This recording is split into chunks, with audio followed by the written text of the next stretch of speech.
2. Pesadelos. Estabelecer um equilíbrio entre ser tolerante com os erros e compreender os sinais de perigo que indicam que uma decisão pode dar errado. Na escola, aprendemos que os erros são ruins e somos punidos por cometê-los. No entanto, se olharmos para a maneira como os humanos são projetados para aprender, veremos que aprendemos cometendo erros. Aprendemos a andar caindo. Se nunca caíssemos, nunca andaríamos. Robert T. Kiyosaki, 1945, investidor e autor norte-americano, criador da série Pai Rico, Pai Pobre. Todos os desastres são causados por um dos ou todos os seguintes 3 erros. Walnut, Why Decisions Fail, 2002. Se antecipar no julgamento, usar indevidamente os recursos, aplicar táticas propensas a falhas. É o medo de tomar uma decisão muito ruim que inspira tantas boas decisões. Este capítulo é sobre o espectro das decisões desastrosas. O comportamento humano é influenciado por muitas motivações positivas, desde a promessa de um paraíso, vantagem econômica e felicidade plena, até as melhores práticas e a própria sobrevivência. Coisas que os gurus corporativos não elencarão juntas, mas sejamos honestos. Ele também é comprovadamente estimulado tanto pelos maus exemplos disponíveis de onde as coisas correrão mal, quanto pelo medo do fracasso. Nas páginas que se seguem, falo sobre esse aspecto, usando alguns dos posts do meu blog e assinalando as armadilhas de decisão mais óbvias que ficam à espreita. Os erros são inevitáveis, somos humanos. Estamos também sujeitos a todo tipo de vicissitudes e má sorte, sobre as quais pouco ou nada podemos fazer. O problema é cometer erros desnecessários, como cair em uma armadilha de decisão bem conhecida, e erros que saem caros ao bolso. Quando comecei a escrever esta obra, tive de olhar muito além do mundo dos clientes e agências que conheço melhor. Para compreender a importância de uma boa tomada de decisão, era importante olhar para pesadelos reais e aprender com eles. Nesse contexto, olhar para desastres corporativos históricos, como o da Enron, era essencial. Também considerei exemplos mais recentes, o colapso do Lehman Brothers e o efeito dominó da crise do sistema bancário, quando os bancos foram salvos da extinção por causa da intervenção do governo e do Banco Central. Depois, considerei os recentes desastres de relações públicas, como o derramamento de petróleo da Deepwater Horizon, da BP, em 2010, e o pesadelo seguinte da News International. Acadêmicos e jornalistas se esforçaram para encontrar explicações. Teriam sido a ganância e a malícia colocadas à frente do raciocínio lógico? Para a Enron, ou, em escala menor, os esquemas Ponzi de Bernard Madoff e Alan Stanford, a resposta certamente seria sim. Poderíamos argumentar que o escândalo das escutas ilegais da News International também recai nessa categoria. Ou será que essas catástrofes tiveram origem em uma má gestão? Por exemplo, Arthur Andersen, Lehman, os bancos? Ou será que a culpa é do uso de uma técnica de tomada de decisão defeituosa? A BP parece ser um bom exemplo de má tomada de decisão, se isso não for uma contradição. As companhias petrolíferas convivem com o risco e controvérsia desde a época de Rockefeller. Escavar em busca de petróleo, trazê-lo para a superfície ou para a costa, refiná-lo e transportá-lo. Tudo isso apresenta dificuldade e perigo. Além disso, o valor do petróleo para o mundo desenvolvido é tal que todos os grandes atores da indústria petrolífera são de fato politicamente poderosos e proeminentes, tão cortejados quanto odiados. Infelizmente, explosões podem ocorrer em plataformas petrolíferas.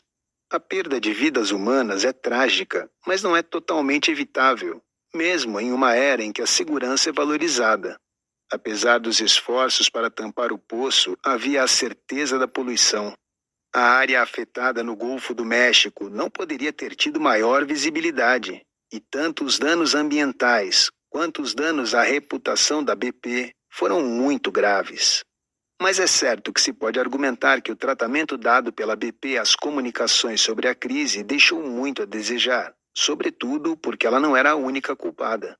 A Transocean era a proprietária da plataforma e, na verdade, outras empresas, incluindo a Halliburton, uma empresa controversa por si só após o escândalo na Nigéria no ano anterior, também foram diretamente implicadas como operadoras da plataforma. É quase certo que foi a falha de comunicação, não o desastre em si, que custou a Tony Hayward seu cargo de CEO. Mas Hayward está agora voando alto com seu novo e aparentemente muito lucrativo empreendimento. Será que Lord Brown, o famoso antecessor de Hayward, teria sido mais firme na linha de fogo? Muito provavelmente sim, dados seus 12 anos como CEO e vasta experiência em mídia. Talvez a BP seja a real culpada por não dar a Hayward mais apoio e preparação no momento de crise. Trabalhei como consultor da Royal Dutch Shell, logo após seu Annus Horribilis, em 1995. Foi o ano em que a Shell se deparou com o opróbrio mundial devido ao despejo no mar da enorme plataforma Brent Spar e a possível cumplicidade da empresa na perseguição ao povo Ogoni pelo governo nigeriano no delta do Níger, que culminou na execução do líder rebelde Ken Saro-Wiwa. Mark Moody Stewart tornou-se presidente da empresa em 1998 e estava determinado a tomar medidas para reduzir a impopularidade da Shell entre os formadores de opinião, grupos de pressão e ativistas de ONGs de todo o mundo. O sentimento negativo em relação à Shell era particularmente forte, por exemplo, na Alemanha e na Austrália. O conselho de administração da Shell ficou atraído pela ideia de uma campanha global de TV que promovesse os benefícios que a empresa e seus produtos geravam para o consumidor. Se bem me lembro, o custo teria sido algo entre 200 milhões e 250 milhões de libras. Quase certamente foi uma decisão terrível. Pode ser que a publicidade tenha sido contraproducente, fornecendo ainda mais munição para os inimigos da empresa. No evento, a equipe de que eu fazia parte ganhou o dia. Eu tinha sido contratado por Tom Henderson, ex-jornalista, que havia chegado à Shell para trabalhar em um projeto específico e ficou por 7 anos. Pesquisas mostraram que as pessoas que realmente precisávamos influenciar eram pouco mais de 1.500 globalmente. Fizemos um pitch e escolhemos a agência de relações públicas Fishburne Hedges e a agência de publicidade JWT. Uma decisão corajosa e interessante. A campanha que se seguiu, popularmente conhecida como Shell Are Nice People, foi uma iniciativa de assuntos corporativos para o primeiro ano, além de alguns anúncios de estilo editorial em publicações como The Economist e Der Spiegel. Mas foi só no segundo ano que a divulgação na TV e publicidade impressa começou, quando o feedback da pesquisa estava começando a parecer encorajador. A campanha foi um sucesso reconhecido junto aos consumidores e ao público, fez maravilhas pela moral interna, ajudou no recrutamento e funcionou durante vários anos. O que podemos dizer sobre a News International? O inquérito Leveson eventualmente acabará em um relatório, que provavelmente será severamente crítico em relação à cultura de intrusão e espionagem ilegal, o mesmo comportamento que foi o modus operandi dos jornalistas que divulgaram as notícias dos tabloides. Inevitavelmente, os membros do parlamento têm sido a praga da empresa. Podemos apenas especular sobre o quanto disso tem sido uma forma de trazer justiça ao povo e o quanto tem sido vingança pelo escândalo das despesas, originalmente exposto pelo Daily Telegraph. Estes foram 2 posts que escrevi no blog no auge do drama News of the World. Previ corretamente o lançamento do Sun on Sunday. Artigo do blog. Fechar o jornal escrito em língua inglesa mais vendido do mundo. Eis uma grande decisão. Subi as escadas do salão da JWT ontem com o máximo de energia que estou conseguindo emanar esses dias. A festa de verão da Sociedade de Marketing estava a pleno vapor, muitos amigos antigos para rever e o meu novo artigo do blog pronto para ser lançado. Então, alguém me disse que o News of the World estava para fechar. A última notícia que tive quando deixei o escritório foi que a edição de domingo seria impressa sem propaganda, o que parecia um pouco extremo. Mas o NJW desaparecer completamente, isso era uma notícia grande. E o que deve ter acontecido ontem no bunker da News Corporation? Uma decisão importante, com certeza. Vou ser honesto, eu não estava presente. Nem Rupert, nem James me ligaram. O que se segue é uma tentativa especulativa de relacionar um evento momentâneo com a minha teoria sobre tomada de decisão e de analisar o que deve ter acontecido. Pelo menos estou em boa companhia. Há um batalhão de jornalistas que já se expressaram e escreveram sobre o fechamento, e eles também não estavam lá. O objetivo da News Corporation, a menos que eu e todos aqueles jornalistas estejamos muito enganados, havia dois. Tentar apaziguar a tempestade envolvendo o hackeamento de informações, evitar danos colaterais a outros ativos da News Corporation e, em particular, a proposta de compra de 61% das ações da BSkyB. Opções. Note que os 3 caminhos possíveis a seguir prevêem doses generosas de remorso e expressões de horror e repulsa pelo que foi feito em nome do jornal. 1. Não fazer muita coisa, falar sobre a polícia e os inquéritos públicos e aguentar o tranco. 2. Oferecer Rebecca Brooks como sacrifício e trazer uma nova estrutura de gestão para o jornalismo do Reino Unido. 3. Fechar tudo. Em qualquer análise, fechar o jornal pareceria ser a derrocada mais negativa. Afinal, o opróbrio público e governamental vai ser um problema contínuo, qualquer que seja o cenário. Mas fechar uma instituição lendária e ainda muito lucrativa significava que a News International sofreria um grande golpe em custos publicitários e financeiros, além de muitas demissões. Então, por que o fizeram? Será que não pensaram na primeira opção? Sim, porque são impiedosos. Teria sido inconcebível demitir a CEO? Não, porque são impiedosos. Eu acredito que eles escolheram fechar o NJW pelas seguintes razões. No contexto de um jogo de xadrez da News Corporation, em relação ao Reino Unido, teria sido um sacrifício de um bispo. Globalmente, apenas um peão. Foi a estratégia com a maior chance de desviar as críticas sobre o papel da empresa no escândalo em andamento e potencialmente prolongado de invasão de privacidade e, em termos de vantagem, a que mais provavelmente manteria a proposta para a BSkyB na mesa. Não exclui o uso dos trabalhadores da NJW, das prensas e da cadeia de distribuição para o lançamento do Sun on Sunday, ou o que quer que seja. A ironia é que o maior risco que a News Corporation está correndo é que a má publicidade não suma. Os Murdoch, Perra e Fis estão apostando alto na sua habilidade, como uma organização cujo produto são as notícias, de gerir más notícias. Artigo do blog. Fechar o News of the World não foi uma decisão comercial. Rupert Murdoch, 19 de julho de 2011. Uau! Chame-me de cético. É uma declaração e tanto a ser feita por um proprietário de um jornal perante o Comitê de Cultura, Mídia e Esporte. O Sr. Murdoch, como todos sabemos, prosseguiu dizendo que o jornal estava fechado porque tinha quebrado a confiança de seus leitores. Assim, o fechamento não foi uma decisão comercial, e o jornal, presumivelmente na forma de seus jornalistas e editores, tinha decepcionado seus leitores. Estranho, cada vez mais estranho, pensa o aspirante a cientista da decisão que vos fala. Se você é a News International e seu jornal de maior circulação está enfrentando um furacão de categoria 5, seu negócio, o preço de suas ações e sua reputação estão todos sob ameaça.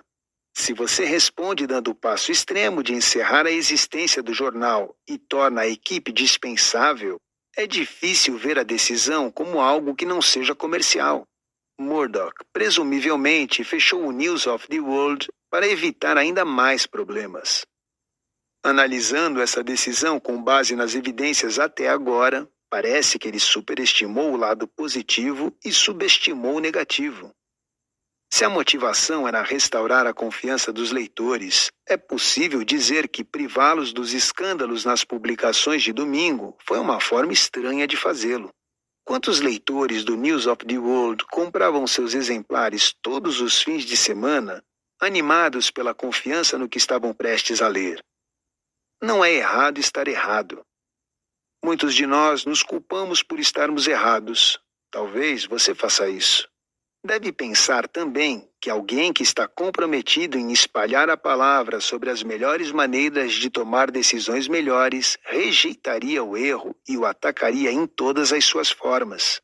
Porém, eu não o farei. Acho difícil imaginar como poderíamos simplesmente estar certos o tempo todo. Sabemos que cometer erros é a forma como aprendemos. Há um livro fantástico chamado Being Wrong, 2011. Foi escrito por uma jornalista norte-americana chamada Catherine Schulz. Ela diz que não é um livro de autoajuda, mas eu acredito que seja. A única coisa de que realmente discordo é da sua afirmação de que estudos de decisão deveriam ser renomeados para estudos de erro, porque a maioria dos livros na área são sobre decisões ruins e as lições que podemos aprender com elas. Que aprendemos muito com as más decisões é inegável. Mas estou plenamente convencido de que é possível ensinar boas práticas de tomada de decisão e, o que é mais importante, boas práticas que podem ser usadas universalmente. Mas, à parte disso, recomendo enfaticamente o livro de Schulz. É útil, interessante e extremamente bem escrito. Gostei especialmente desta fala dela. A diferença entre estar errado sobre a compra de um carro e estar errado sobre armas de destruição em massa é a diferença entre ops e uma crise militar global. O que é ROD? Return on Decision. No capítulo 4, falo sobre os recursos necessários para uma decisão e como é importante ser rigoroso. Ser claro no seu objetivo, ter bons dados e inteligência e continuar procurando por mais, definir um foco e, se necessário, continuar redefinindo até que o problema esteja verdadeiramente delimitado, estruturar as opções mais viáveis para resolver o problema, identificar as vantagens e as desvantagens de cada opção, analisar a relação risco-recompensa, garantindo que você não se deixará levar pela atratividade de uma opção se ela tiver uma desvantagem perigosa. Ponderar cuidadosamente a recompensa e o risco e, em seguida, tomar a decisão. Essa é a melhor maneira de tomar a melhor decisão. As pessoas falam pouco sobre medir a qualidade de uma decisão depois de ela ter sido tomada.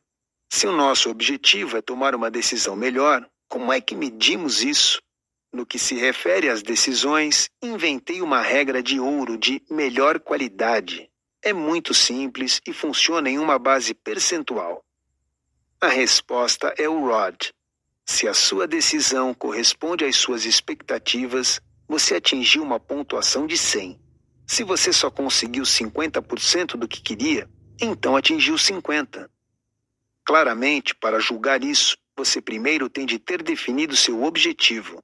Qual seria a taxa de 100% de sucesso? A medição é obviamente progressiva. O primeiro teste é como a decisão se desdobrará internamente e, se o afetado for apenas você, como você se sente com relação à decisão que tomou. Então, vamos dizer que até agora tudo bem é 100. Assim, quando você entrar no momento de implementação, poderá julgar graus de aparente sucesso em vários estágios. Progressos reais, 100 ou possivelmente 115, 120. Encontrar um obstáculo pode, por exemplo, diminuir esse nível para 70 ou mesmo 50. A ação corretiva deve, então, elevar a pontuação de volta para, digamos, 80. Pode até ser um cálculo não lapidado, mas isso importa? Pelo menos fornece uma disciplina de medição e enfatiza que qualquer decisão é uma jornada, não um único passo. Mas não erre muitas vezes. Ninguém está sempre certo. Simplesmente não é possível tomar boas decisões o tempo todo. Nem isso ajudaria o processo de aprendizagem. Pela própria natureza das coisas, aprendemos com os nossos erros. A sabedoria que vem dos nossos erros é tão útil quanto os lucros de algumas excelentes decisões. Mas isso não quer dizer que não importa se as suas decisões são certas ou erradas. É claro que importa. A métrica do Return on Decision é um elemento vital na responsabilização da nossa tomada de decisão. Assim como toda decisão ponderada é uma jornada, também nosso registro de tomada de decisão de médio e longo prazo é iterativo. Mas, para que haja sentido, tem de haver algum tipo de hierarquia de seriedade. Ao fazer essa avaliação, o ROD, consequência da decisão, precisa ser levado em conta junto com a dificuldade ou a habilidade de colocar o aprendizado em prática para retificar o problema.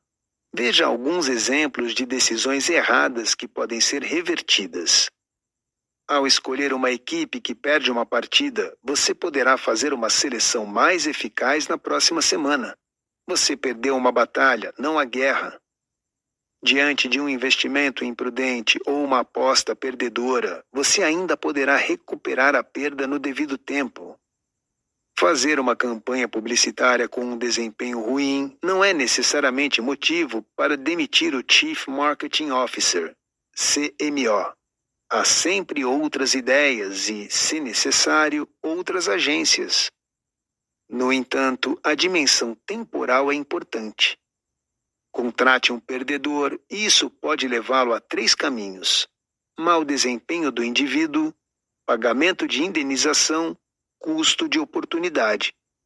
Organize férias no resort errado e arruinará o recesso de toda a família naquele ano. Intervenha no Iraque, no Afeganistão ou na Líbia e você terá um compromisso com vidas, custos e reputação sem limite mensurável para o lado negativo. Onde então, no processo de decisão, podemos cometer erros caros? A resposta: em quaisquer dos elementos, ou na maioria deles. Você não pode se dar ao luxo de fazer concessões.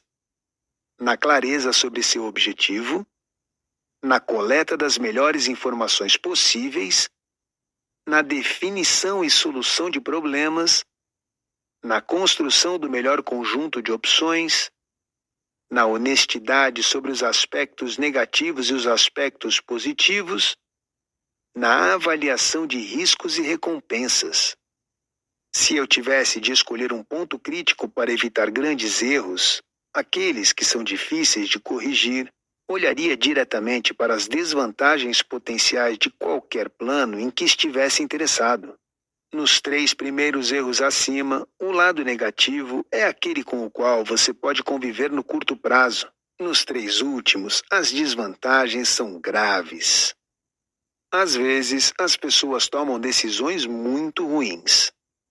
A maioria dos livros sobre tomada de decisão contém um catálogo de pesadelos.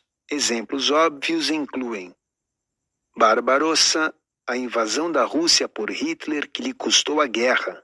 Principal armadilha de decisão, condenado a repetir as experiências, incapacidade de aprender com a história, nesse caso, a campanha igualmente catastrófica de Napoleão. A Baía dos Porcos, o fiasco do presidente Kennedy em Cuba, armadilha de decisão, fracasso do grupo, recusarem aceitar que um grupo de pessoas seriamente brilhantes pode estar errado. O colapso da Enron, armadilha de decisão, ilusão. Lay e Skilling se convenceram de que não seriam descobertos. A gestão das finanças do Reino Unido por parte do governo Brown. Só temos espaço para algumas armadilhas de decisão nesse caso. Otimismo indevido. otimismo em relação aos resultados e cegueira para um desastre potencial. Ignorar possíveis resultados negativos, subestimar os riscos e assumir que tem muito mais controle sobre eventos futuros do que realmente tem. E se não ser rigoroso o suficiente na análise de cenários possíveis? Cegueira frente aos resultados, incapacidade de aceitar más notícias. Orgulho político, insistir em uma política quando ela, obviamente, fracassou. Essas foram decisões ruins famosas. Também me preocupo com decisões questionáveis que podem piorar situações ruins. Por exemplo, quando Chris Huhne teve de renunciar ao governo e John Terry perdeu o posto de capitão do time de futebol da Inglaterra.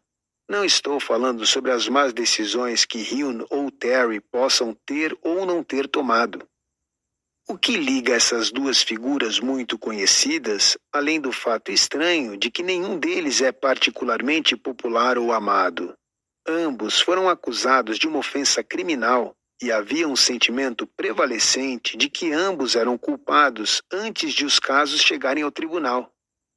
Costumávamos ter o hábito de presumir que alguém é inocente até que se prove o contrário. Quando é que perdemos esse princípio? E por que decisões aparentemente ruins implicam culpa aos olhos das massas? Como explicamos decisões muito ruins? O início de 2012 foi um período de decisões difíceis, para citar apenas duas.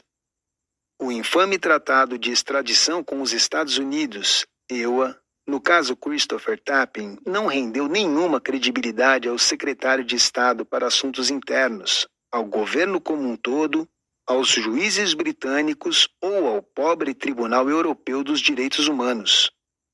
Será que o regime sírio tinha algum fragmento de legitimidade antes da decisão de atacar o centro de imprensa temporário em Homs, onde Mary Colvin encontrou seu fim prematuro?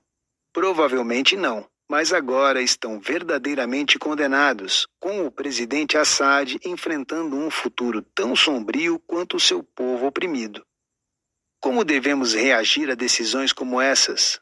É possível fazer uma análise racional? Ou será melhor confiarmos no instinto para condená-las sem mais nem menos? Usando uma perspectiva um pouco mais ampla, o Sr. Tapping é acusado de estar envolvido na venda de baterias para mísseis ao Irã.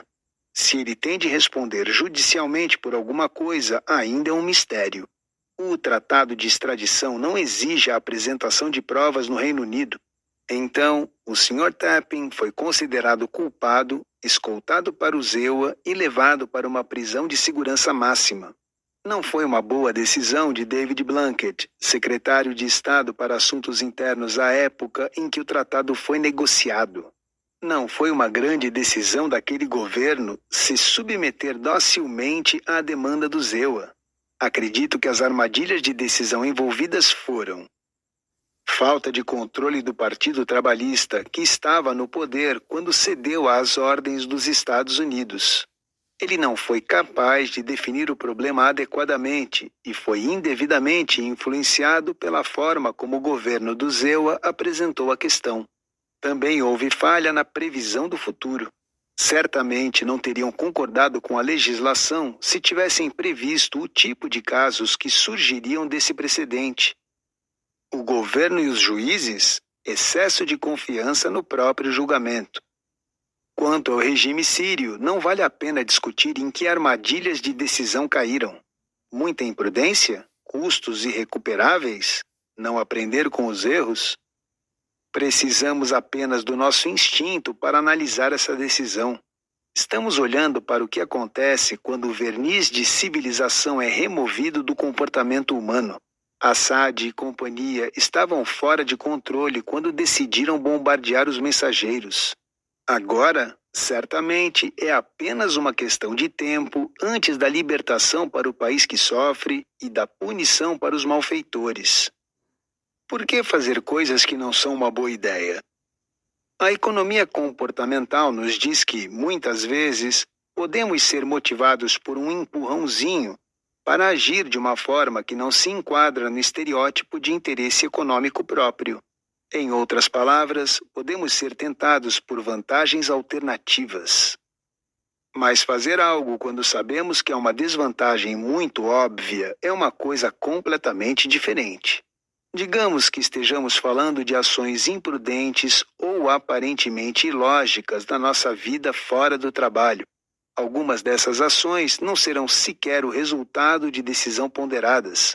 Não são equívocos, mas erros mais instintivos. Mas, em outros casos, terá havido uma decisão consciente de ignorar uma desvantagem bastante óbvia e seguir em frente de qualquer maneira em um curso de ação que não parece fazer muito sentido. Ora, se podemos agir assim quando não estamos trabalhando, também somos capazes de tomar más decisões e de agir de forma insensata nos horários de trabalho? A resposta tem de ser sim. É improvável que o processo de tomada de decisões ruins seja compartimentado e etiquetado em caixas de somente à noite e fins de semana. Temos também de acrescentar o baixo desempenho às deliberações ruins. Todos os dias, ao que parece, o sistema de transmissão entre o cérebro e o corpo falha conosco em menor ou maior grau. Podemos falhar em fazer a coisa certa ou lógica, tanto por uma falha de destreza ou memória, quanto por falta de vontade ou de boa tomada de decisão. Nem os grandes filósofos, nem você deveriam se surpreender com o que foi dito acima. Afinal de contas, estamos falando de seres humanos, sujeitos cuja genialidade e fragilidade são igualmente distribuídas, muitas vezes a mesma pessoa. Nem mesmo as pessoas religiosas podem discordar. Os cristãos, por exemplo, estão bem cientes de que nos 10 mandamentos há apenas 2 injunções positivas: santificar os domingos e dias de guarda e honrar pai e mãe. Enquanto as outras 8 são todas compostas por não, faça determinada coisa, sugerindo que Deus não tinha ilusões sobre nosso provável comportamento. A minha mensagem aqui, suponho, é que as possibilidades de tomar decisões erradas ou de cometer erros são tantas que, se quisermos realmente ser bem-sucedidos, é imperativo levar o processo de tomada de decisões a sério. Só precisamos de regras quando algo é difícil e quando há uma grande diferença entre fazer corretamente e fazer incorretamente. Para tentar garantir que tomemos sempre a melhor decisão possível, precisamos de regras e, caso duvide disso, veja a justificativa acima. Acho que há aqui um grande problema. Vemos isso claramente em esferas nas quais os líderes tendem a ser pessoas que se destacaram em sua escalada. O militarismo, a medicina e, particularmente, a política são profissões hierárquicas, nas quais é difícil desafiar a tomada de decisão que vem de cima. Os subordinados inteligentes são inibidos tanto pelas regras de status quanto pela reputação de especialista que o homem ou a mulher acima deles provavelmente tem. Em seu livro de 2009, 59 Seconds, Richard Wiseman disse: "O pensamento irracional ocorre quando as pessoas tentam tomar decisões em grupos, e isso pode levar a uma polarização de opiniões e a uma avaliação altamente tendenciosa de uma situação."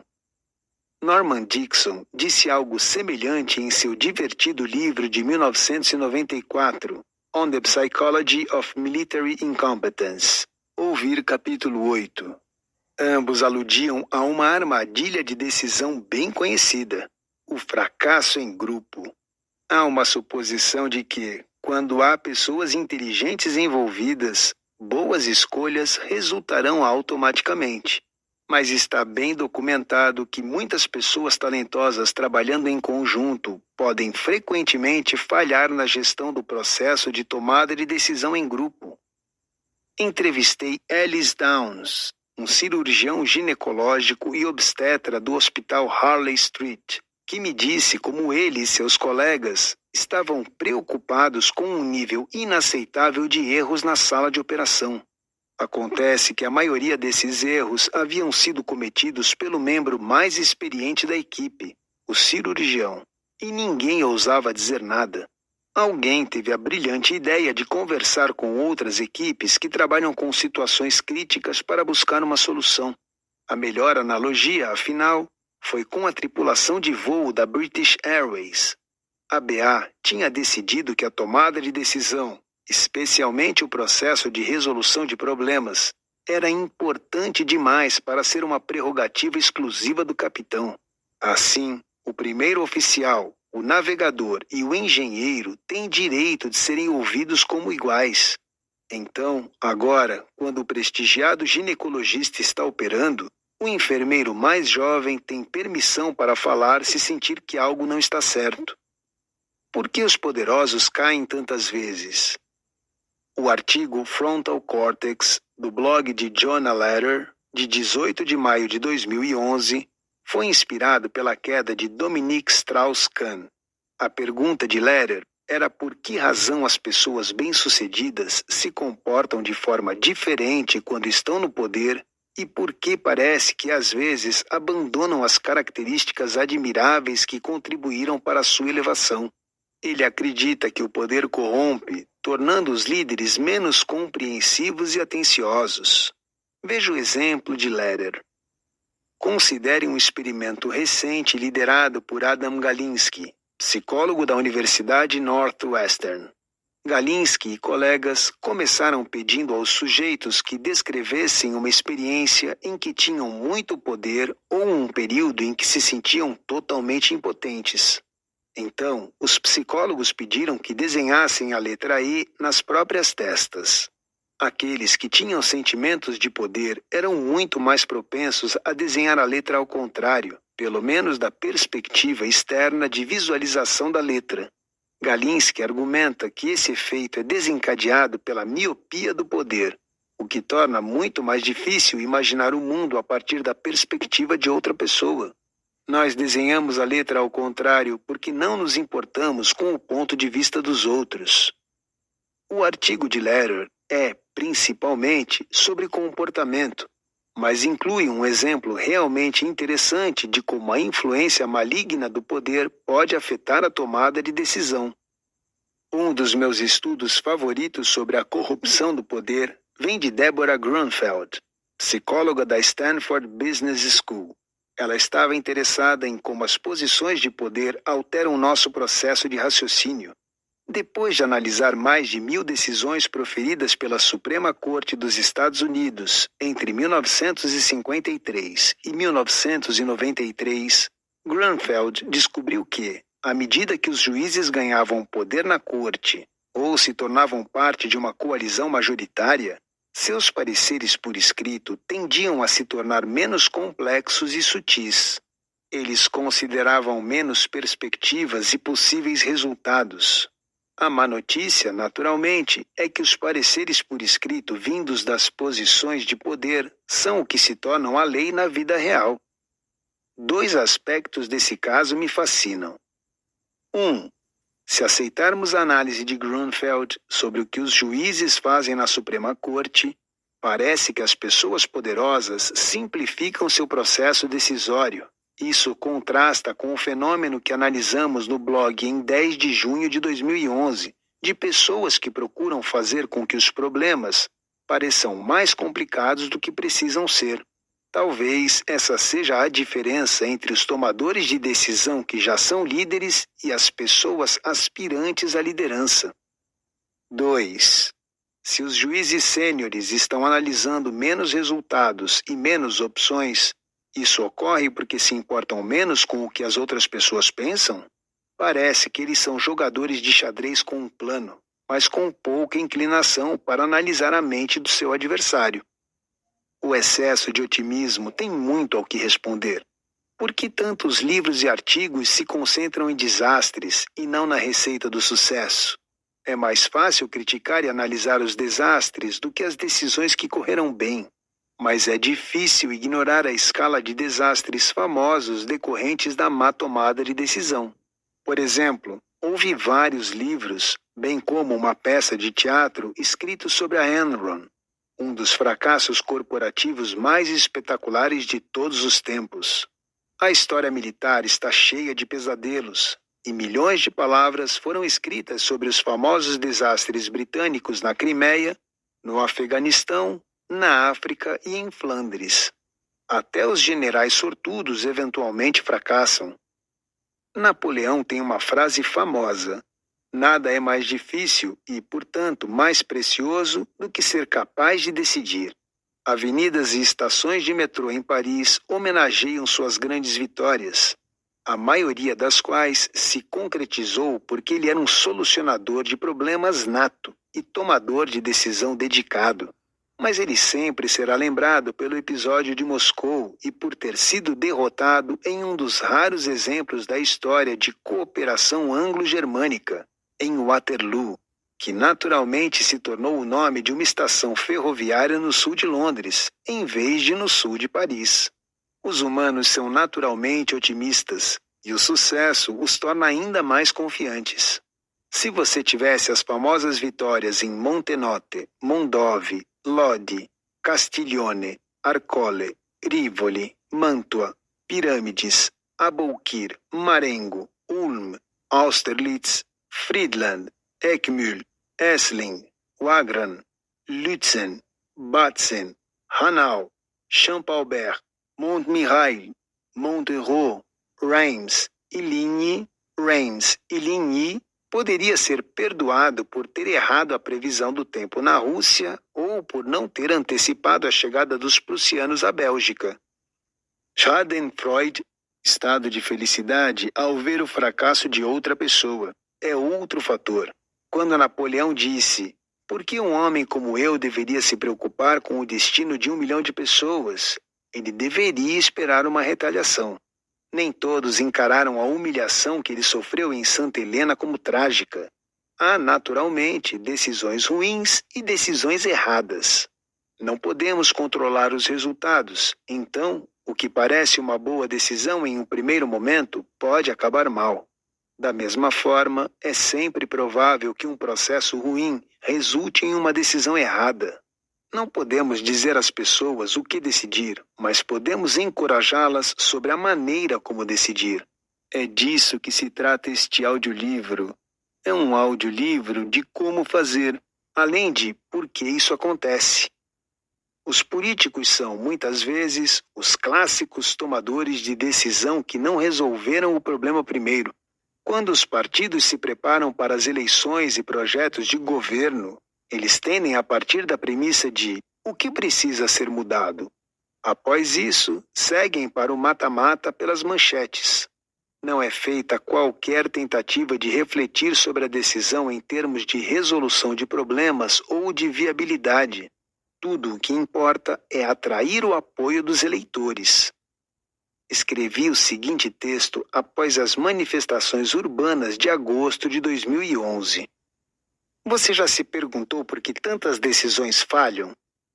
No Reino Unido, e à medida que tentamos encarar a turbulência financeira e as manifestações nas nossas ruas, o país está gritando por algumas grandes decisões. No entanto, as nossas expectativas não são elevadas. Já estamos desapontados com nossos líderes.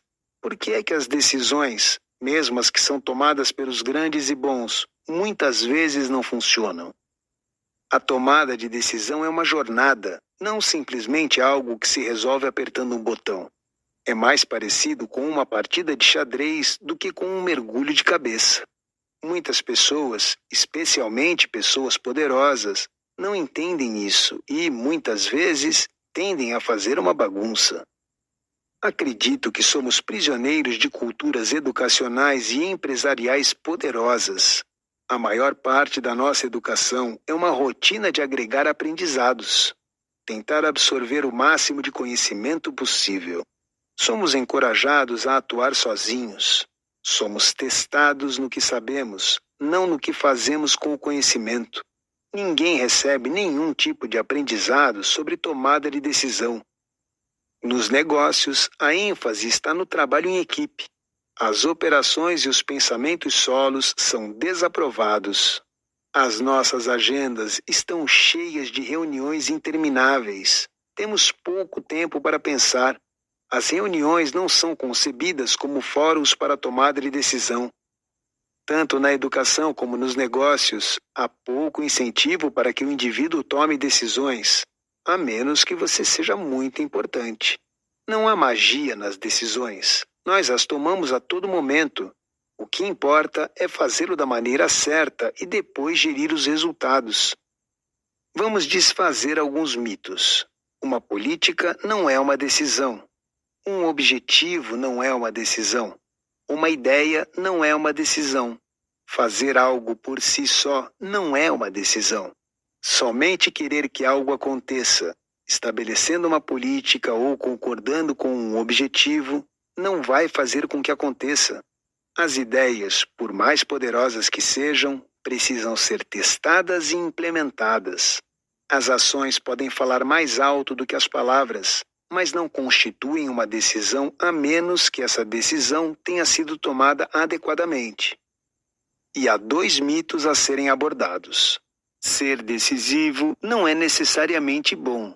Ficar em cima do muro nem sempre é uma coisa ruim ou um sinal de fraqueza. Existe um juízo de valor na percepção de que ser resoluto é um atributo positivo de líderes, gerentes e afins. Os meios justificam o fim? Quão decisiva é uma pessoa caso as decisões tomadas por ela estejam erradas? Pode parecer entediante e chato, mas não há substituto para um bom processo de tomada de decisão. Linguagem importa. Vimos anteriormente a influência de uma palavra como decisivo. As decisões em si são frequentemente controversas, antes mesmo de se saber o resultado. Quando sabemos o que realmente aconteceu como resultado de uma decisão, tendemos a ser ainda mais críticos. É possível observar como isso é subjetivo a partir dos adjetivos usados pelos comentaristas, muitas vezes críticos de sofá, das decisões de outras pessoas. Vamos dividi-las em 4 categorias. 1. Aprovação da tomada de decisão positiva. 2. Desaprovação da tomada de decisão positiva. 3. Aprovação da cautela. 4. Desaprovação da cautela. Aqui vai. 1. Aprovação de uma decisão positiva. Corajoso, valente, decisivo, forte, ousado, audacioso, destemido. 2. Desaprovação de uma decisão positiva. Imprudente, arriscado, descuidado, agressivo, irresponsável, desajuizado, apressado. 3. Aprovação de uma decisão cautelosa. Responsável, sábio, astuto, prudente, sensato, racional, ponderado. 4. Desaprovação de uma decisão cautelosa. Conservador, indeciso, nervoso, avesso ao risco, fraco, tímido e irresoluto. Percebe o que quero dizer? No momento em que comentamos uma decisão ou a capacidade de decisão de alguém, tendemos a entrar diretamente em um juízo de valor. Isso acontece principalmente nos grupos polarizados. Velho versus jovem, homens versus mulheres, pessoas do nosso lado versus o inimigo. Por exemplo, na política. Jogadores, fãs versus juízes e árbitros. Eles versus nós, todas as categorias. Acho que precisamos desenvolver um vocabulário mais neutro que nos permita reconhecer um bom processo de resolução de problemas e de tomada de decisão. Não é necessariamente corajoso acentuar o lado positivo e ignorar o negativo. Da mesma forma, não é um sinal de fraqueza considerar a desvantagem de uma opção antes de entrar em ação. É um bom equilíbrio refletir antes de se jogar e ter uma visão ampla dos fatores, tanto positivos como negativos. Parece chato, eu sei, mas isso não é outro juízo de valor? Por que é que todos nós somos suscetíveis a fazer coisas estúpidas? As decisões são tomadas por razões racionais e emocionais, Mas a maior parte do material acadêmico assume uma racionalidade implacável. Então, se é necessário tanto esforço para tomar uma decisão correta, por que às vezes agimos irracionalmente, de forma estranha ou contrária aos nossos próprios interesses?